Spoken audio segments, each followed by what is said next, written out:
Welcome back, cooks, to our potato prep and cut video. We've got our two potatoes out of the bag.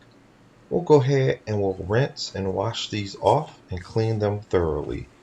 Normally you'll do this under the sink with your brush, but for video purposes, here's our water. And while you have the faucet on and the water is going on the potato, you just use your brush to scrub this thoroughly. You want to get all the dirt off. Also, some spuds, they may have sprouting on them. That's these little things that are sticking out. Use your tool to get those sprouts or eyes knocked off. You don't want those on your potato when cooking. We'll go back and use our brush and scrub deep after we've got all the sprouts off, as you want to clean the whole 360 of the potato. You don't want to miss any spots or areas. As next, we're going to cut these up, but before you open the potato up, you want to make sure it's thoroughly clean on the outside. You can tell just by looking at our water below, that's how much dirt is on them. Now that these are clean, let's go ahead and cut them. We have our clean potatoes and we have our wooden cutting board. We also have our thick chef's knife. You don't want to use a small flimsy knife as these potatoes are pretty firm. You want a pretty heavy thick knife. That way you can let gravity just cut straight through down the middle. We're going to cut these the long way, and then after that we'll cross chop it into smaller chunks. Again, since this potato is very stiff, be very safe.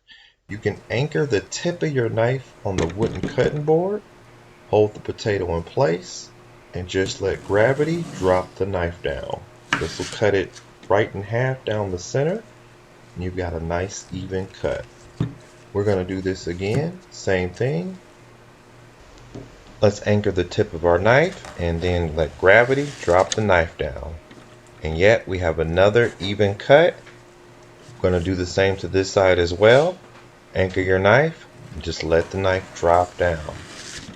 Now we have 4 even portions of the potato. Depending on how your potatoes are shaped, you can put them back together and cross cut them all at one time.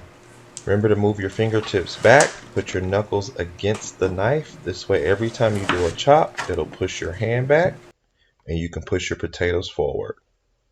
We're going to go ahead and cut up the rest of these in the same format or fashion. Just remember, watch those fingertips, folks.